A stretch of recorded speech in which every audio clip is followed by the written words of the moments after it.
খুব শিগগিরই পৌঁছে যাব, ডোন্ট ওয়ারি। Yeah, by. দাঁড়াও না, কোথায় যাচ্ছ? হ্যারিকে মিট করতে যাচ্ছি। তোমার খুব সাহস হয়েছে তাই না? জেনে শুনে কেন আগুনে ঝাঁপ দিচ্ছিস না? রাজের মতন একটা ভালো ছেলেকে ছেড়ে শেষ পর্যন্ত রাজ যতই ভালো ছেলে হোক মা, তুমি কি করে ভাবলে আমি ওর মতো একটা ইন্ডিয়ান ছেলেকে বিয়ে করে সারা জীবন কলকাতায় বাসন বেজে কাটিয়ে দেবো? তাই নাকি? তা কি করতে চাও তুমি? তুমি কি ভেবেছো হ্যারির মতো একটা লম্পট দুশ্চরিত্র ছেলেকে বিয়ে করে তুমি সুখে হবে? তুমি জানো এর আগে ও তিনবার বিয়ে।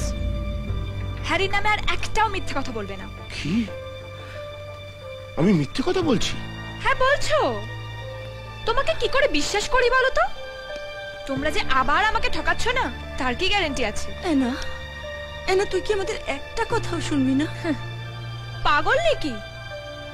তোমাদের কথা শুনলে তো এতদিন ইন্ডিয়াতেই ধরে বেঁধে বিয়ে দিয়ে দিয়েছিলে, আর এতদিনে আমি গরুকে জাপনা দিতে দিতে হাফ ডেড হয়ে গেছে। ভাগ্যিস দাদা আমাকে ব্রিলিয়েন্ট আইডিয়াটা দিয়েছিল। দাদা? সিড। হ্যাঁ বাবা, তুমি বলতে না দাদা আমার গুরুদেব? ঠিকই বলতে। গুরুদেব না হলে কেউ এরকম দারুণ আইডিয়া দিতে পারে? আরে পাগলামি করিস না, তোকে যেটা বলছি সেটাই কর। তুই এখন বিয়েতে রাজি হয়ে যায় না, তবে ছেলেটাকে এই দেশ দেখানোর নাম করে এখানে নিয়ে আয়।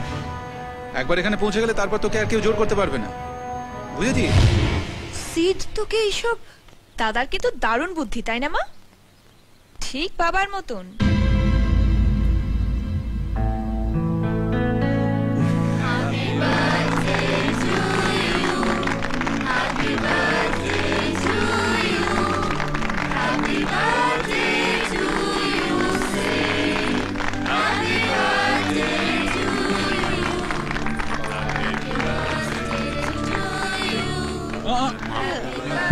Happy birthday, my child. Happy birthday to you. বাহ, যারা জন্ম দিয়েছেন তাদের বাদ দিয়ে জন্মদিন পালন করছো, চমৎকার। তা আমি তো তোমার বাবা, তোমার জন্মদিনে কিছুই দেব না তাই কি হয়? আমার তরফ থেকে এটাই তোমার জন্মদিনের গিফট। কোনোদিনও তোমার গায়ে হাত তুলিনি, কিন্তু আজ তুললাম। কেন জানো? কারণ কুপরামর্শ দিয়ে দিয়ে তুমি শুধু তোমার বোনের মাথাটাই খাওনি, রাজের মতো একটা ভালো নিরীহ ছেলের জীবন নষ্ট করে দিয়েছ। এর জন্য আমি তোমায় কোনোদিন ক্ষমা করব না।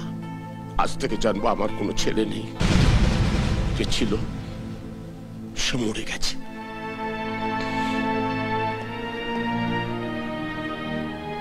আপনাদের পার্টিতে আমি বিনা নেমন্তন্নে চলে এসেছিলাম। Sorry, enjoy yourself.